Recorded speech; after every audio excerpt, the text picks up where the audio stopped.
The morning sun was already high when Ethan Miller locked up his small apartment, tugging gently at his daughter's hand. The Saturday air smelled faintly of gasoline and hot pavement, a scent that always reminded him of long days in the garage. Today, however, was not about work. Today was about Lily. "Ready, Bug?" Ethan asked, crouching down to meet his daughter's sparkling brown eyes. "Ready, Daddy," she chirped, her backpack bouncing as she skipped along beside him. Inside it, instead of books, she carried a notebook filled with hand-drawn sketches of cars and engines. Ethan smiled. At just 10 years old, Lily had inherited his love for cars. She'd often sit beside him in the garage, doodling vehicles with oversized wheels or handing him wrenches with exaggerated seriousness. He wanted her to see something beyond the cracked concrete floors of their workshop, something that made dreams feel real. That's why he had saved for weeks, cutting down on lunches, repairing extra cars late into the night, just to afford 2 tickets to the downtown auto expo. By the time they arrived, the convention center was buzzing with excitement. Shiny banners waved overhead, advertising futuristic electric prototypes and limited edition sports cars. The smell of new leather interiors mixed with popcorn and coffee from nearby stalls. Businessmen in tailored suits rubbed shoulders with tech bloggers, while influencers posed dramatically beside glittering car hoods. Ethan didn't care about the spectacle. What he cared about was Lily's face, glowing with pure wonder. "Daddy, look at that one," she gasped, tugging at his arm and pointing at a bright red convertible on a rotating stage. "It's like the one I drew." He chuckled. "Yours had rocket boosters on the side. This one's close, though." They wandered from booth to booth, Lily asking endless questions. Ethan answered patiently, his knowledge flowing naturally. He knew every type of engine, every trick of design, every hidden flaw in cars that most people would never notice. Years of working under the hood, often until his fingers were cracked and raw, had made him an expert, though the world didn't see him that way. The expo crowd did, however, notice something else. Ethan's worn jeans, his calloused hands, his shirt faintly marked with grease stains he could never fully wash out. He felt their stares but brushed them off. He was here for Lily, not for them. But Lily noticed. Her small hand tightened in his. "Daddy, why are they looking at us like that?" she whispered. He crouched down, squeezing her hand gently. "Because we don't look like them," he said with a calm smile. "But that's okay. We're not here to look fancy. We're here to love cars, right?" She nodded, reassured, though her wide eyes still darted nervously at the glances around them. Then came the moment that changed everything. At the far end of the hall, a massive crowd had gathered around the Cross Automotive booth. Gleaming under spotlights was a sleek, midnight black sports car, the company's latest pride, the Phantom X7. The car looked like a predator ready to pounce, its lines sharp and intimidating. Standing beside it, basking in the attention, was Nathan Cross, the young billionaire CEO of Cross Automotive. Tall, broad-shouldered, and wearing a custom-tailored suit, Nathan oozed charisma. His name was everywhere. Magazines, TV interviews, even motivational posters. People idolized him for his rise in the business world, but Ethan had always seen through the polish. As Ethan and Lily moved closer, trying to catch a glimpse of the famous car, Nathan's sharp eyes spotted them. A grin tugged at his lips, and with a voice designed to carry over the microphone, he called out. Well, what have we here? A grease monkey who wandered into the palace." The crowd tittered with laughter. Ethan froze, his jaw tightening, while Lily pressed closer to his side. Nathan stepped forward, hands in his pockets, smirk widening. "Tell me, did you come to fix the popcorn machine, or are you here to see what real cars look like?" More laughter erupted. Phones rose into the air, recording. Ethan could feel Lily trembling, her cheeks flushing red with embarrassment. "Not everyone needs a suit to prove their worth, Nathan," Ethan said, his voice calm but carrying enough weight that a few heads turned. "Some of us spend our days making sure families can still drive to work in cars your company would have already thrown away." A ripple of murmurs spread through the crowd. But Nathan only leaned casually against his prized car, enjoying the spotlight. Touching, Nathan sneered. "But let's be real, you fix rust buckets in some corner shop, don't you? While I build legends." He patted the hood of the Phantom X7. "And here's the fun part. even legends have problems. This baby right here is giving my engineers a headache. Brand new, top of the line, but the engine keeps stalling. They're scratching their heads. Maybe you'd like to try your luck. Ethan raised an eyebrow. What are you saying? Nathan's grin widened, and with mockery dripping from every word, he declared. Fix it right here, in front of all these people. If you pull it off, I'll give you a position at Cross Automotive. Heck, he paused dramatically, eyes twinkling with cruelty, I'll even marry you. Deal. The crowd burst into raucous laughter. Someone shouted, say yes, mechanic. Another voice added, come on, marry the CEO. Phones flashed, capturing every second. Lily's eyes filled with tears. She buried her face against Ethan's side, whispering, Daddy, don't. But Ethan's heart hammered for a different reason. He wasn't afraid of humiliation, he was angry. Angry that this man, who had never worked a day under a hood, dared to turn honest work into a joke. Slowly, Ethan stepped forward, peeling Lily's hand gently from his. He met Nathan's mocking eyes with a steady, unflinching gaze. Deal, he said firmly. The laughter faltered into murmurs of surprise. Nathan blinked, thrown off for just a second before smirking again. All right then, show us what you've got. A hush fell as Ethan rolled up his sleeves and approached the car. He popped open the hood, the smell of polished steel and new wiring meeting his senses. The Phantom X7 was impressive, but not invincible.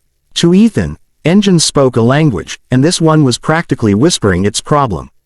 From his pocket, he pulled out a small multi-tool he always carried. Lily, still teary-eyed, shuffled closer, clutching a few bolts and handing them over when he gestured. Her small hands trembled, but Ethan gave her a quick smile. Assistant mechanic, he whispered, and she straightened a little with pride. Minutes stretched. The crowd leaned in, whispering. Sweat dripped from Ethan's forehead, but his movements were precise, practiced, unhurried. He adjusted connections, tightened a loose component, and wiped his hands on his jeans. Finally, he shut the hood with a decisive thud. Try it, he said. Nathan slid behind the wheel, smirk still plastered on his face. But when he turned the key, the engine roared to life. Not a sputter, not a stall, but a clean, powerful growl that echoed through the hall. The crowd gasped, then erupted into applause. Phones shot into the air, people cheering the mechanic who had just outdone a billionaire's team of engineers. Ethan crossed his arms, his gaze steady on Nathan. Guess the deal's on you now. For the first time in a long time, Nathan Cross had no comeback. His smirk faded, his face flushed, and the cameras caught it all. Lily slipped her hand back into Ethan's, pride shining in her eyes. Daddy, you did it. Ethan only squeezed her hand, never looking away from the CEO who had tried to humiliate him, and had failed spectacularly. The video spread faster than Ethan ever imagined. By the time he tucked Lily into bed that night, the clip of him fixing the Phantom X7 had been shared thousands of times. Headlines buzzed with titles like, Single Dad Outsmarts Billionaire CEO, and, Mechanic Shuts Down Nathan Cross in front of hundreds. But in Ethan's tiny apartment, the world felt much quieter. The hum of the old refrigerator, the soft sound of Lily flipping through her sketchbook on the couch, and the faint city noise drifting through the window, that was the life he knew. He didn't crave the spotlight. What mattered was Lily's smile, the way her cheeks flushed with pride when she whispered, Daddy, you're a hero. He kissed her forehead. No, bug, I just fixed an engine. That's all. But to Lily, it wasn't just an engine. And as he turned off the lights, Ethan couldn't shake the thought that maybe, for once, the world had finally noticed him for what he truly was. The next morning, a knock rattled the door. Ethan frowned. He wasn't expecting anyone. Peeking through the peephole, he blinked in surprise. A sleek black car idled outside, and standing in the hallway was Nathan Cross. Ethan opened the door cautiously, crossing his arms. What do you want? Nathan looked different without the crowd and the cameras. His sharp confidence seemed dulled, his eyes shifting uneasily. Mr. Miller, Ethan, I came to, he cleared his throat. About yesterday. I may have been, out of line. You think? Ethan's voice was cool. Nathan exhaled, rubbing the back of his neck. Look, you embarrassed me in front of everyone. But you also impressed me. No one's ever made me look like that before. He hesitated, then smirked weakly. Except maybe my sister. Ethan raised an eyebrow. Your sister. Before Nathan could reply, another figure stepped gracefully out of the black car. She was tall, elegant, with dark hair pulled into a neat bun and sharp eyes that seemed to notice everything at once. Her presence alone quieted Nathan. Mr. Miller, she said warmly, extending her hand. I'm Isabella Cross, Nathan's older sister and co-owner of Cross Automotive. Ethan shook her hand, caught off guard by her sincerity. Pleasure, he said cautiously. Isabella's smile held no mockery, only respect. I watched what happened yesterday. My brother was reckless, as usual. But you, Mr. Miller, you have talent. What you did in minutes, our engineers have been struggling with for weeks. Ethan shifted uncomfortably. Praise wasn't something he was used to. Engines are just puzzles, he said. You listen to them long enough, they tell you what's wrong. Isabella tilted her head, impressed. That's exactly the kind of mind we need. Someone who sees beyond the design and into the soul of the machine. Nathan rolled his eyes. Don't romanticize it, Isabella. He got lucky. Ethan bristled, but Isabella silenced her brother with a sharp glare. Enough, Nathan. You lost. Don't make it worse. Nathan muttered something under his breath, but stepped back. Isabella turned her attention fully to Ethan. I'd like to offer you a position at Cross Automotive, she said. Head of our research and development team. You'll have access to resources you've never dreamed of. Labs, prototypes, a full staff. And of course, a salary that will ensure your daughter never has to worry about the future. Ethan's heart skipped. It was everything he'd never dared to imagine. A chance to give Lily more than survival. But he hesitated. Why me? He asked quietly. Isabella's gaze softened. Because people like you are rare. You weren't chasing glory. You weren't trying to prove anything. You just fixed the car. Honest work, honest skill. That's what this industry needs. Before Ethan could answer, Lily padded into the doorway in her pajamas, rubbing her eyes. Daddy, who's at the door? Isabella knelt down, her smile gentle. Hello, Lily. I'm Isabella. Your dad is very talented, you know.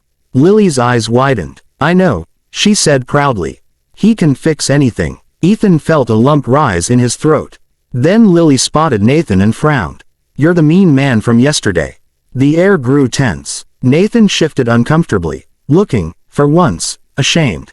Yeah, kid, that was me. I wasn't very nice. Lily crossed her arms. You promised to marry my daddy if he fixed the car. The hallway went silent. Ethan coughed, trying not to laugh. Isabella raised an eyebrow at her brother, clearly delighted at his discomfort. Well, Nathan, she teased. A deal's a deal. Nathan's face turned crimson. It was a joke, he muttered. But Lily's eyes narrowed. You shouldn't make promises you don't mean. Ethan knelt beside her. Bug, it was just grown-up teasing. Don't worry about it. He gave Nathan a sharp glance. Besides, I wouldn't marry him even if he begged. Isabella laughed softly, breaking the tension. Good, because I was hoping I could make my own offer. She looked Ethan square in the eyes, a mischievous sparkle there. Not marriage. Dinner. With me. Ethan blinked, caught completely off guard. Dinner. Nathan groaned. Oh, come on, Isabella. But Lily's face lit up like Christmas morning. Daddy, say yes. Ethan rubbed the back of his neck, flustered. Well, I suppose one dinner couldn't hurt.